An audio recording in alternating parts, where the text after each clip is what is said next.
Welcome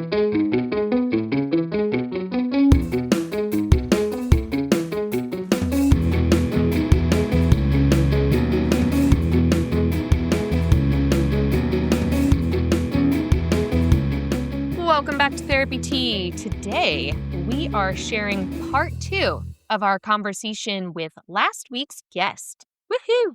If you have not already, please be sure to like and subscribe to our show on your preferred podcast listening app. Please also tell other people about our show. Share our episodes with your friends, your peers, your classmates, or anybody that you think might be interested.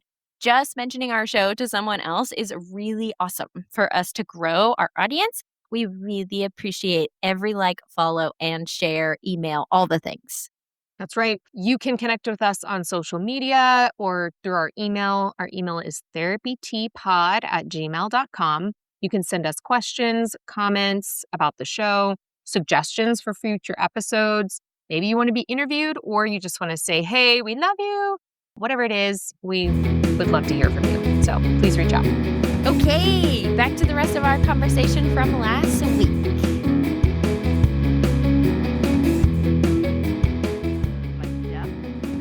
Like you can only go so far with all of these different modalities, techniques. You could only go so far, but then a lot of times I feel like clients are left with, well, what do I do now? What do I do with that? Yeah. Yes. Like I hate actually the and I'm going to get a lot of hate for this, I'm sure, but like I actually really dislike the mentalist like perspective. That's why I think I veer much more toward like the science of behavior, because it's less it's a science, it's a study of. It's not necessarily like a theoretical approach, it's a study of. Right. But it's like this mentalistic approach that I think that is like part of that's I think one of the moments I think back in my career on like a couple of different moments where I was like, wait a second, what? Like, is this okay? Is this what we should be doing? And one of the moments that I remember is I was working in inpatient, like short-term inpatient, and it was just CBT, CBT, CBT, CBT. And the kids, because I've like always worked with kids. And so it's like the kids would do all the things. And then it's like, okay, we're all done. We're all done. You're fixed now. And like, that's such a dangerous thing because first of all, you're not fixed. That's not a thing. Second of all, we don't actually have to do anything with the things that we're so uncomfortable with. If anything, we need to learn how to sit with them because they're going to come up again and again and again. Yeah. And I'm really glad that works for, this particular person. But this particular person has reached the end of their program. And what you're just going to say, oh, well, it just wasn't all that successful. And so what is that person internalizing? Right? Like, oh, I did all this stuff and now I guess I'm just broken. And there's like there's no Something is flexibility. just wrong with me. Right. Yeah. Right. Because old white men it reminds me of just like those like pseudo woke old white men back in the day who are just like, well, actually, I think about it like this. And like, this is my personal philosophy. Yeah. And it's like just variations of that conversation or that writing that they did. And it's just like, well, I don't know how I'm going to apply that to a young Black boy. Well, and you know what though? It's very gaslighting at times too, right? Like someone comes in and you're telling them, well, if you just change the way you think about this, if you just do that, and then when you do it and you're still not getting it, they're like, well, you're just not doing it right. Right. Or you eventually get to where, well, maybe you're just not a good fit or something like that, right? And so especially for complex trauma or for people who don't fit into that mold, anyone in marginalized communities may not fit into that. They're often gaslighted without realizing they're being gaslighted. They leave a lot of these therapy sessions or hospital-based programs feeling like something is really wrong with me.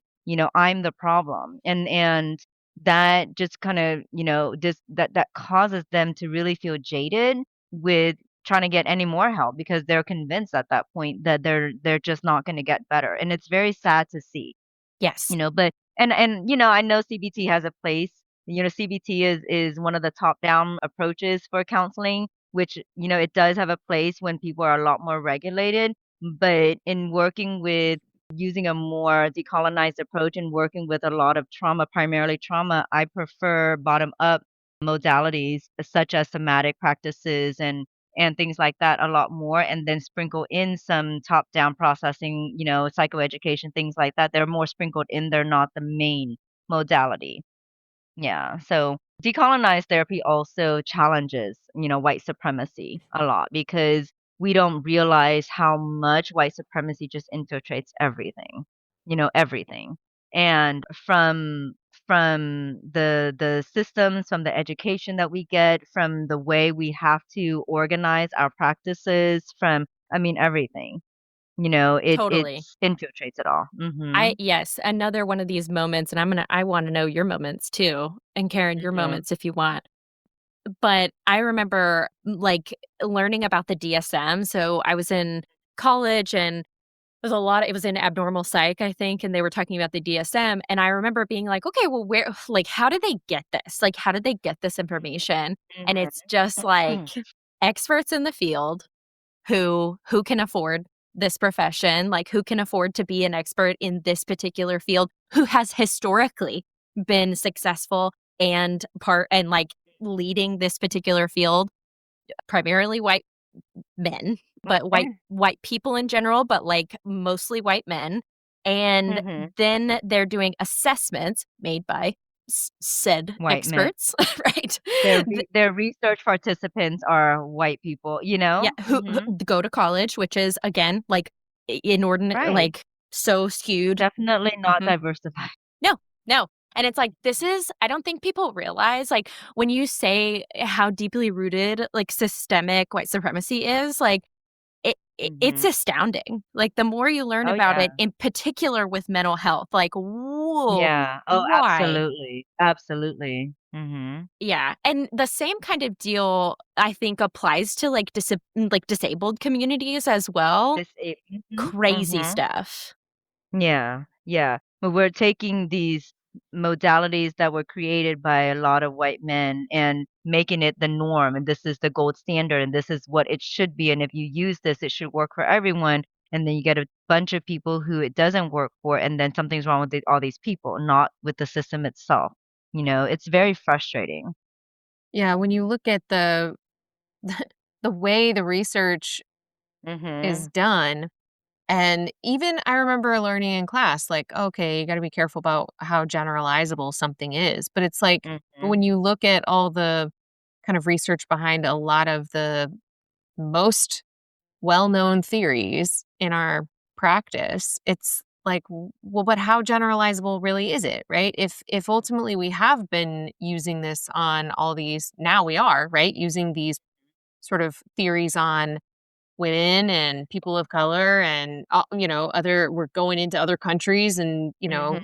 using our sort Yeah. of Yeah. assessments and stuff and all of that stuff, but then when it doesn't, like you're saying, Katie, like when it doesn't really show the same results, it's like, okay, well, there's something wrong with all these people, as Yeah. opposed to like, well, let's let's consider if maybe the thing was ever properly generalizable. Like Mhm. it never was to begin Yeah. with. Yeah, we Like like this to is more Yeah, information. we like to take what we have created and make it like the ideal, and then try to push everybody to accept this and when it doesn't, then everybody is inferior, right? Other nations are Yeah. their systems are Yeah. inferior to ours. It's that Yeah. kind of thing, which really does infuriate me, because I'm like, there's a lack of sensitivity to what everybody else is going through, and that there's really a dismissal, and so even in working with a lot of marginalized population, that's a lot of the the case that I see is that feeling dismissed, feeling minimized, feeling small, and then my question to them is like, well, when you're constantly being diluted for white comfort, right? Like your name even, just take your name for example. Like if you don't have an anglicized name, right? People will Mm. struggle with I mean, even Kamala, right? Kamala Oh Harris, my like people god. are like Oh my butchering her god. name. And I'm like, it's not even that It's hard to not even pronounce, but complicated. right, you take someone who doesn't have an American quote unquote name, and even that, will work against them. If they Yeah. if they speak with an accent, it works against them. Like it's those kinds of things where, being white and being male is what they strive for, and that's what the systems say that this is how it should be. If you don't look this way, if you don't talk this way, if you don't act this way, if you don't use these types of standards and resources that we put out there, then you're doing it wrong. And No. so many people feel like something is wrong with them. Yeah, to me, this is also like very the whole component of white supremacy in the system is so at its core like anti what I want and I think science should be because Right, science right. should update, right? The whole point of like the scientific method is that it does allow us to change our minds, to Yes, update with new data, to say, "Oh, right. look, we got more information here. Now, let's revise what we thought we knew." Right? Yeah, But that's not what is happening sometimes, right? Instead, it's like, no, no, everything that doesn't match what we said we thought it was is going to yeah. just be deleted. And Right, that's right. not how this is supposed to work. And so Yeah, yeah. that part No, we frustrates me too. update with EHR systems. We update with let's do That's virtual Yeah. right. therapy, right? But we don't update the actual modalities that a lot of people have outgrown. Even white males, have Yeah. outgrown. Totally. Totally. Yeah, Yeah. white males Yeah. They're not, especially maybe need yeah. like more in the body polyvagal stuff. Like, Oh, absolutely. Jesus. I mean, Absolutely. They're look at so what they've disconnected. created. A lot of It's specifically Yes. meant to not look in your body. I know, right? At Oh, this point, I absolutely. think all we've done is proven that it definitely doesn't work. Right. Mhm. And I Yeah, think for about it sure. Y'all are too. crazy. I think about You it know? too in like the training that we get on like counseling etiquette. I'm using air quotes like counseling etiquette. Like, don't touch anybody. Don't, Oh, don't yeah. sit too close. Oh, yeah. Like, I remember being like, Like, watch your facial watch your expressions. facial Blank. express be a but it's so refreshing to see people like us mostly women counselors, but also some male counselors and definitely counselors within the BIPOC community, like really challenging that Oh, etiquette yeah. or those norms, like because it's just fucking weird. Like, it's Yeah. just weird. It's weird when someone is like, when we're still in grad school, we're talking about be a blank slate, wear professional clothes, even though whatever, Well, you wear a t-shirt. right, right, and what it does is it creates this what is the word I'm looking for? Where, like, you're the professional, you're the expert, and your Mhm. clients are not, right? Mhm. Yeah. And, Differential. but this differential space, but the thing is that, as a client, clients are the experts of their own body and their own trauma and all 100%. the Right. things, right? So, when we use these old modalities, these old approaches, you're the professional, you should know and you create this differentiation there, and the client feels that. They feel Mhm. like they don't know anything, and so in trying to help them feel safe, you use this, you're actually perpetuating the very lack of safety that they've been feeling. You know? Yeah. Right. And Right. so trying to one of the things I always say with my associates, we're walking alongside our clients. We're not walking in front of them. We're not telling them what we think is better for them. We're going to walk alongside with them. We're going to help them to unravel all of the things that they've been struggling with. We're going to help them to make sense of who they are so that they can find their own healing. And we're going to let them guide because this is their body, it's their session. But yeah, I mean, that's another one of the biggest reasons why it's not helpful and people can get more traumatized from seeking therapy rather than finding relief is because they go in there and they feel like they don't know what they're talking about. You're right, Katie. Like this is not my life. I don't know more about your life than you. I know Right, some right. stuff and I'll call you out when you need it, but like I don't know more Yeah. about you than you. And Yeah. let's quit pretending that we're not people. Like Right, if my right. clients ask me about my dog, I'm gonna say, "Yeah, she's doing good. Thanks for asking. How's your Absolutely, girl?" and that's another thing, right? It's like being taught that you shouldn't self-disclose, and while I believe that Yeah. there are boundaries there, right? Of Like, I'm not gonna course. pour out my life story to Of you. course. Also at the same time, if you ask me, "Do you have kids?" I'm not gonna be like, "Well, this is your session and not mine." I have kids. You know what I mean? It's like I know. so, yeah, I have to use my professional judgment when it comes to Sure. self-disclosure, but, I think finding that balance of being authentically you in the session without that rupturing the therapeutic relationship is a constant balancing act, but I'd like to I'd like to feel like when I'm in session with my clients, I am authentically and, you know, I explained, like, we have different facets of who we are. You know, Mhm. I'm not gonna present 100% of who I am everywhere I go, right? Whether I'm with my kids, I'm not gonna be Exactly. all of, you know, with my family Exactly. of origin, with my friends. So when I'm in the professional, you know, in a session, I'm gonna present that facet of me that is still authentic, but it's appropriate for that particular, Right. situation. Mhm. Yeah. We are a Yeah, Yeah. so we are sometimes there is room for self-disclosure. Yeah. yeah, we are a Yeah, unified sometimes set there of is room self. for, you know, hugs or whatever. Right, Totally, right. totally, and that's Mhm. so needed. I remember being in the jail and with these kids that hadn't had a hug in, like, a year, and it was just like, Yeah. "Jeez Louise, how could I not? Like, how could I not? This person's just wanting to Mhm. connect with me, and Yeah. Yeah. I'm not going to Yeah. I will lose my license before I deny Yeah. a And you especially a know what? child." That right. And that made me think too, is like I think so many people in our field are burnt out as well because of all of these different limitations and Mhm. restrictions. Like you can't do this, you Not can't do being that. yourself. Right, you can't be yourself, so you have to constantly feel like you're putting Yep. on some kind of facade, and Mhm. really in our profession is like the only place where you feel like, because even in like you go to a doctor's office or something like that, right? They can still be themselves.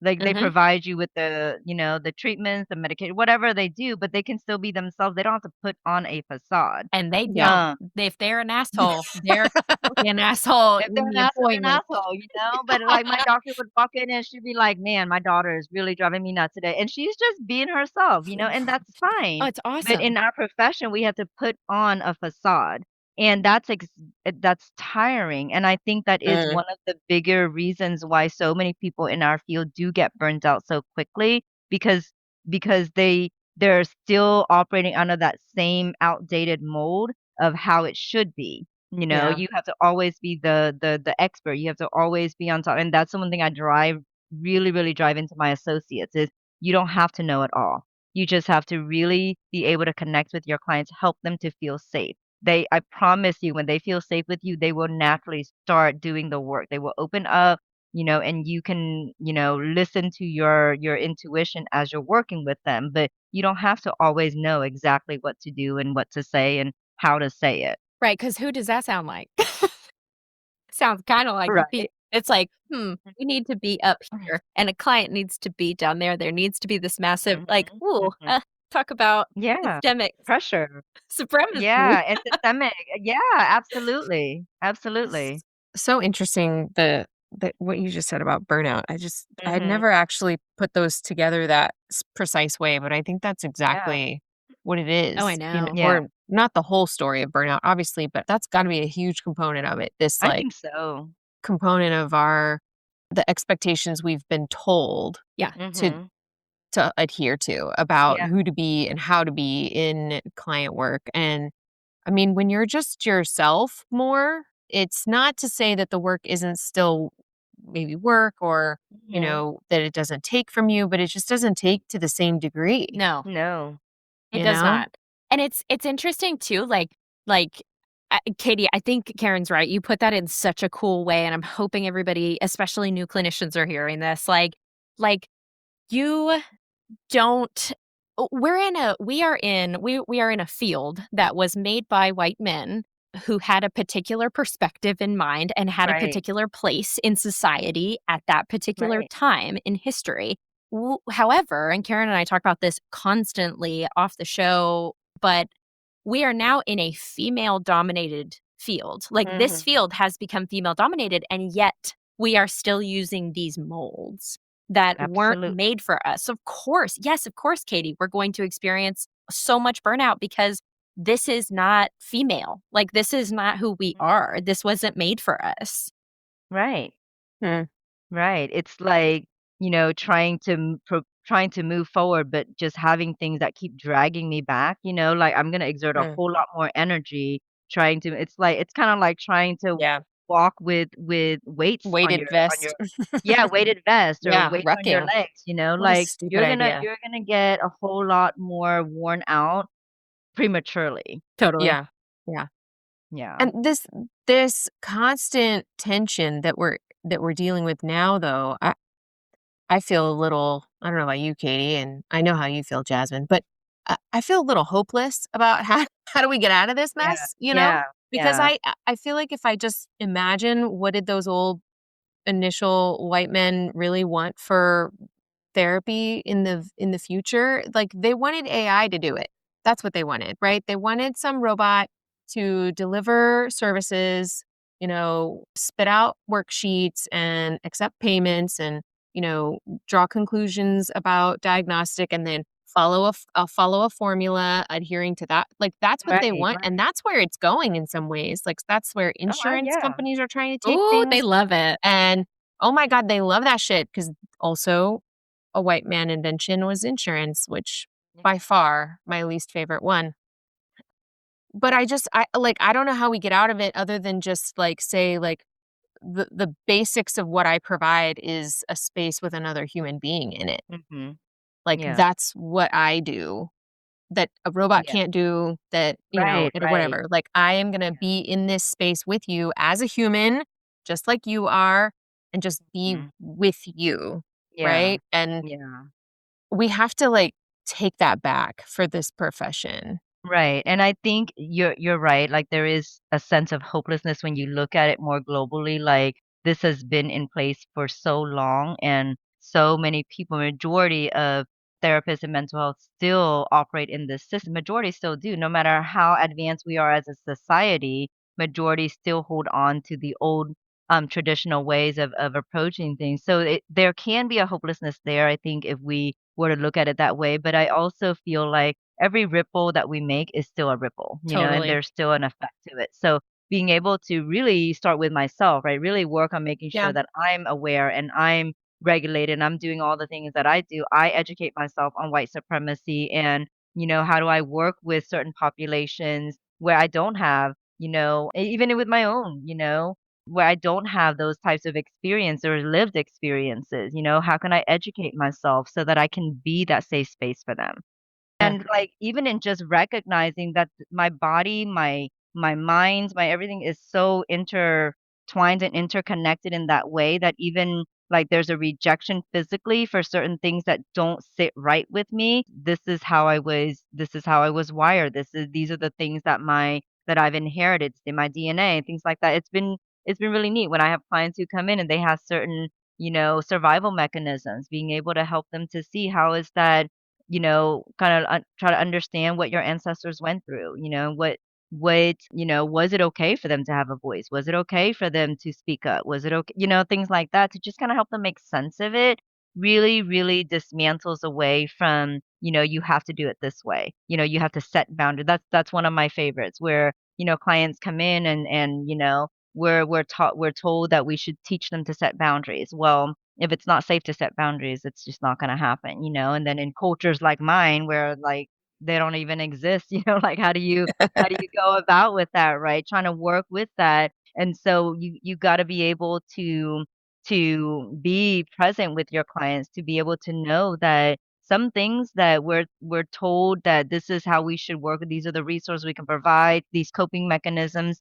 they absolutely don't work for certain populations, you Well, know? it also seems like in general, the approach that you're describing requires like so much more open-mindedness, so much Yeah. more like patience, right? Mhm. Being willing to and that requires more sessions without immediately jumping to some sort of diagnosis, right? Uh-huh. And I Mhm. guess that's the part of this system that I find so frustrating, Yeah, the yeah. insurance diagnostic conglomerate that we deal with in our Mhm. profession is also that other side of the tension pressure, right? Where it's like, Mhm.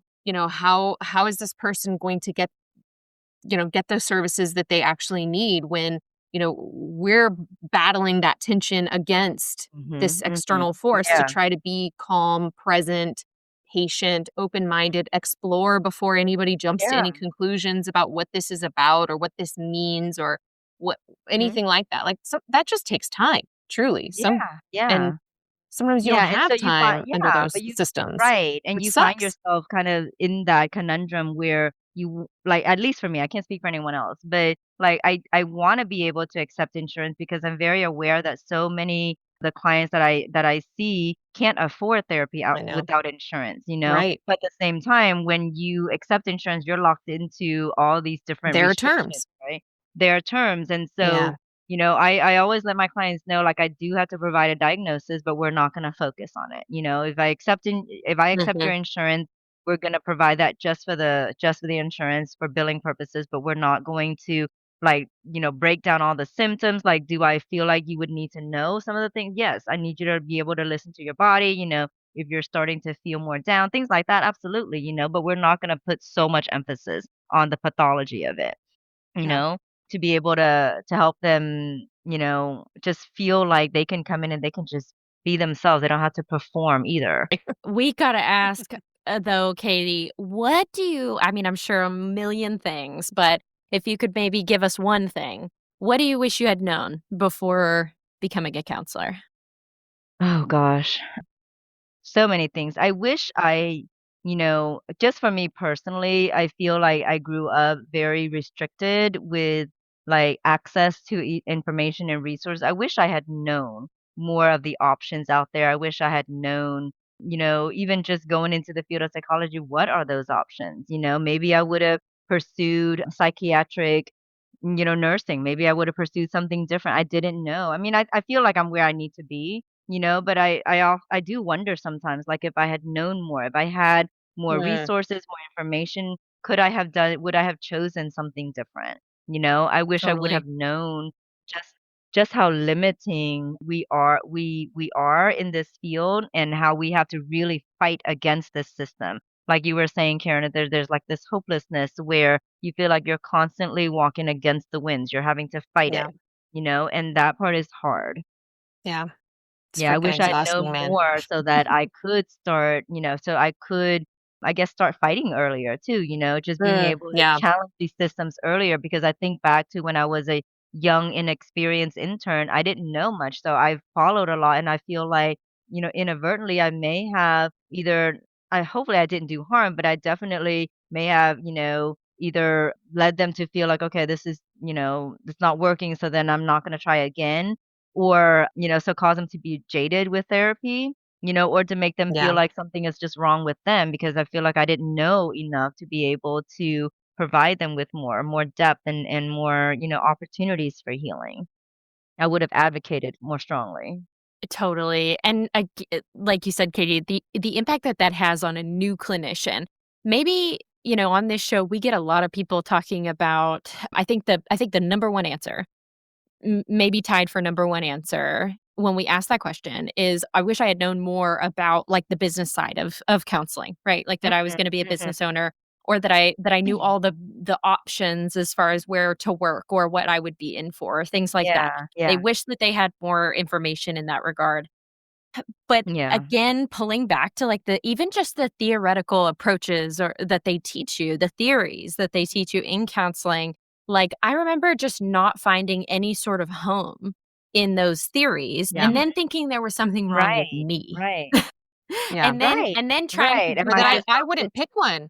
Or when right. I don't know if Mhm. you I don't think remember, I ever did. I never did, ugh, people are like, we "What's your had to do modality?" Mhm, yeah, we had to do a mhm. paper. Yeah. I don't know if you did it too, Jasmine, right? Yeah, Because Jasmine and I went to the same school. There was a paper we had to write in one of the theories classes, like, "Okay, pick your theory." And I was like, yeah, "No, I I never I made up a identified with hybrid anything. for the sake of the Yeah, paper," yeah, because I just couldn't and do it. right. For the longest time, I would just tell people I'm eclectic, like, I'm just I know, right? because I couldn't find one that I really, really, like you were saying, like, you just couldn't find home in any of those, you know? Yeah, yeah. And then what And does then the sense that because you can't find one, there's something wrong with you, like, Right, as if Right, everybody right. else is finding one, and I'm like, just you're like, not "Well, doing these something suck." right. Right. Yeah, Well, and then how does Yeah, that, talking about systemic issues, God, we're going full circle, yeah, lots of circles. Like, how does that play out when you're trying to get into private practice, right? Like, I don't yeah, know. mhm, Like, I right, don't know. right, and to an extent, it's like, we talk about systemic racism, we talk about colonization. You also have to look at ways that it has benefited just as much as it has done harm. mhm, And sure. sometimes we just have to play that game. We have to play the game. because if we don't play the game, we won't survive, you Yeah. know? Yeah. I think the analogy comes to mind is, have y'all watched Squid Games? Yes, yes, I was just thinking that. I was So, like, "You like, gotta though, you gotta the play the Squid game." Games, right? It's like, yeah, they create this system and they tell you, "Oh, you chose this system," which, to an extent you did, Eh, but now that you're in it, you have to play the game, otherwise you won't survive. So, Yes. to yeah. that extent, I feel like if you wanted to run a practice, you wanna pursue this as somebody who doesn't want to fit into that mold, you still have to like with insurance, I still have to somewhat play Yeah. that game, right? In order to Yeah. be able to see clients, be able to help the populations I wanna help. So I have to play it to that extent and be able to tweak it, within the confines that fit into morals and values and all the red tape they put there. I still have to be Mhm. able to work within that. I still have to play the game Yeah. Yeah, I because have you to can't not play it. right, you have to That's true. work against a Mhm. system that harms you, for a system that harms Yes, you, in order to make Yeah. right. it have any sort of hope of change. In order to make those tiny little change, and Tiny, they're really small Mhm. changes. tiny, They're really tiny. just little ripple effects, and that's why I Yeah. think networking is so important too, right? Finding communities of people who do things similar, who can Yeah. connect and relate with you because there's power in numbers too.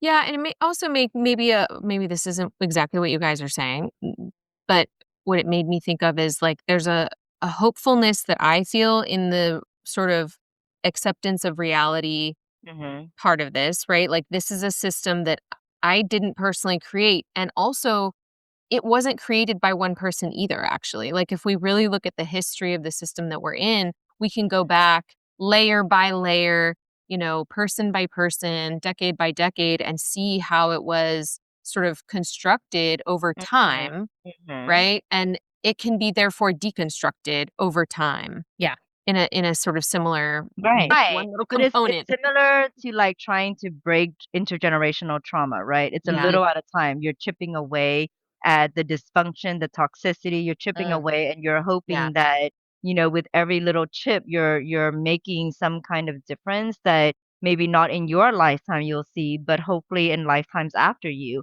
we'll start Yeah. seeing more and more of the positive impact and the changes. So, not doing it so that I can see tons of changes now, but like to be able to kind of lay that groundwork and also train and employ other people who can continue to push to pass that down.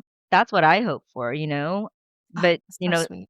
yeah, It's but so, like, people have to. existential and emotional, truly, like, I yeah, mean, when you think about it that Yeah, way, that's the only way yeah, I can really connect to it, is like yeah. that it's gotta be a chip system, right? It can't I don't know that it's realistic to be a throw everything out. That's not how systems work, that's not how reality No, works, no. And you know? people don't respond well to change anyway, even if the change is good change and it can be positive.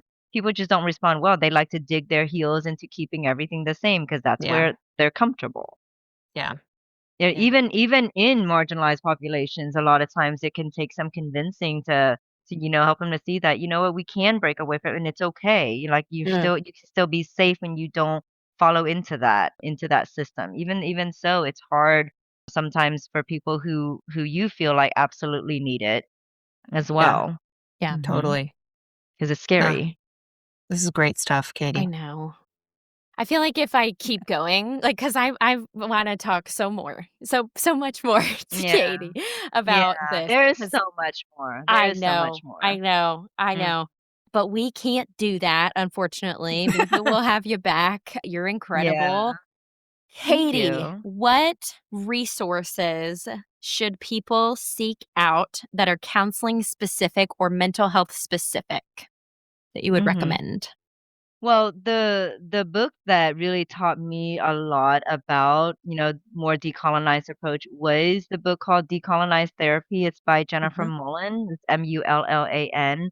mhm, She was the one that introduced me to that whole concept, and it immediately locked me in because I'm like, this makes like the first few words. I'm like, this makes so much sense. It almost feels like this was the missing piece that I have been trying to fill for so long, Yeah, within my sessions because I just yeah, so like if you're wanting to learn more about stepping outside of these traditional means and modalities and wanting to explore more about decolonized approaches, I'd recommend starting there. Perfect. Awesome. Mhm. Mhm. And then what about like maybe like a really human thing in the sense of not necessarily just for therapists or mental health professionals Yeah. in particular, but like what's everyone on the planet should do, read, Mhm. watch this? What do you think? Yeah. I don't know. I'm biased here, but my favorite all-time movie is I Am Sam. Have y'all watched it? Yes. Oh No. my god, Oh, it it's still so makes me sad. cry. It's featuring Sean Penn, and Okay. he's an excellent, I do excellent like Sean actor, Penn. and He's a Dakota good actor. Fanning as well, Oh but my God, I it love Dakota. yeah, How old but is this movie? I've She's never seen it. It's old, she's but a yeah, baby. she was Yeah. little. Yeah, she was little, yeah, but it's about a father who has intellectual deficiencies, and he's a single father raising a girl, like, the mom was homeless, he and the mom got together, the mom was homeless, and right as soon as she was discharged from the hospital, she disappeared, so he was left with I Uh, think he had the intellectual capacity of a 3rd grader, I believe, it's something like that. It's a trying to low. Mhm. raising a baby on his own, and he had to rely on, his network, and every single person in the network has something that's wrong with them, including the lawyer that he ends up, connecting with to kind of do a pro bono case from. But it's just it's like very heartfelt. It's very real as far as like the struggles that you feel, and you learn to empathize with all of the characters, including the lawyer who starts out as this badass. Um, but yeah, I don't know. I still love that movie. That's still my all-time favorite, and I would recommend it for anybody. You Okay. know, yeah. Yeah, and Awesome. then I love admiring, like, real raw talent, and so, that's the reason why I prefer, like, plays and, live acting over movies, because movies, you have all these takes and cuts and stuff, but, like, Oh. you have the raw talent out there. You can't, do a different take if someone is performing in front of you? But there are certain actors that I feel like they have really, really, strong raw talent, and Sean Penn's one of them. I feel like he did such a great job in the movie. He's done So so many different like roles, yeah. roles, types of characters. Like, Mhm. he's definitely not one of those Oh, he's definitely typecast fluid. characters. Yeah, Yeah. fluid in the way that he's not like, he doesn't just play cop roles, or, Right. like the Right. bad guy Right. all the time or whatever. Yeah. Exactly. Yeah, totally. Okay, awesome. Well, I'm gonna check it out because I love those folks. I'm not be What really about sad. anything you'd like to plug? I'm not gonna Oh, watch that. what, Jess? I've seen it. It makes me really sad. I'm not gonna watch it. So, Karen, you can check it out. I'm not gonna be joining you. Well, I'll It's really also have to be sad. thoughtful about It's when though, great, because but it's really sad. I It don't can be sad. Yeah, this there's definitely sad tearjerker. moments. Yeah, it is a tearjerker. Oh It is. God. Ugh. It is. We need a certain But day it's for just that. it's You know what I mean? real, and that's why I like it? Fair. Mhm, Yeah. same. Maybe I should opt for more like fantasy types of movies. I should opt for the ones that like just completely out of this world, so that it doesn't make you think, or doesn't like, it's not a tearjerker, but Yeah. Well, yeah. Jasmine makes fun of me sometimes because, like, well, I used to really like a lot more dramatic tearjerker kind of movies, but now I love a really shitty, cheesy rom-com because, Yeah. like, get me the hell out of this emotional Yeah. space sometimes, Yeah. right? Like, just give me Yep. some Sometimes that's what I do. slapstick Mhm. rom-coms where I Yeah. know for a fact that they're going to end up Yeah. together. I just know how it's going So to end. predictable, right? They're They're so so predictable. predictable. Yeah, but Yes. that kinda takes the thinking away, like, you don't have to think about it, That's you just okay. have to enjoy the cheesiness of it, That's that's what I it. want sometimes. That's what I'm saying. Yeah, absolutely. Absolutely. I think why I connected with I Am Sam is because maybe I was much younger in my career, so, like, things like that, but Exactly. now I, oftentimes wouldn't choose, like, deep movies like that. I Yeah. just want something that's just stupid humor, or Yeah. rom-coms or whatever, like, Feed those me are more fun. trash. TV trash. Feed me, Yeah. like, has a really happy ending trash, so Mhm, mhm. sometimes. Yep, Yeah. yep, for I mean, sure. I do a lot of divorce, so that's Mhm. what I need sometimes. Yeah, Just like, "They made it, yeah, didn't they?" You know? yep. Um, they lived happily ever after. That's my favorite ending. Happily ever after. Yep. Okay, what about anything you wanna plug? Can we plug Yes. stuff for you? What do you got? Well, I mean, I'm still growing. I'm still growing my practice. I've got some excellent associates who are working with me. Mhm. I enjoy doing podcasts. I enjoy being part of the community. So if you're ever wanting someone to speak or if you're ever wanting someone to collaborate with on, doing presentations, especially Ooh, within yeah. communities, I love to do presentations. I am involved in the Vietnamese community. I've done presentations just on mental health awareness and things like that for the Vietnamese community, and that's been great, and I wanna expand beyond that as well. So, there's that. But if you wanna check me out, you can check me out on my website. It's, www Cognitive Revival. I don't know Okay. if y'all wanna type that Oh, we're gonna in put it there in the show somewhere, but notes. We'll yeah. we'll Okay, put it okay, in the cool. show notes. People Yeah, can click on it, yeah, to go to your yeah. website. That's the name of your practice, right? That's the name of my practice, Cognitive Cognitive Revival. Revival. I Cognitive love that. I Revival. do too. That's Mhm. adorable. Yeah. Thank you. Thank Yeah. you. I don't think it's Yeah, adorable. but I think it's yeah. powerful. Okay. Thank you. It could be both and, It can be Jasmine. both. It can be It's true. both. It's true. Well, anyway, thanks again, Katie. We've absolutely Of loved having course. you. This has been an excellent conversation. Thank you so much. I really appreciate it. I really had a good time. Katie Yeah, rocks. Good. I would love to be able to do this more. Totally. Yeah. Yeah. Thanks so much, guys. And and like I said, I have a whole lot of admiration for people who, run podcasts and stuff. So kudos to y'all. I think y'all are doing a great job. Yes. The Yes, chip away please do. system. Yeah, that's what we're hoping to be Please part of. do. All right. Thank you. Thanks, Katie. Bye, everyone. Till next time. Bye.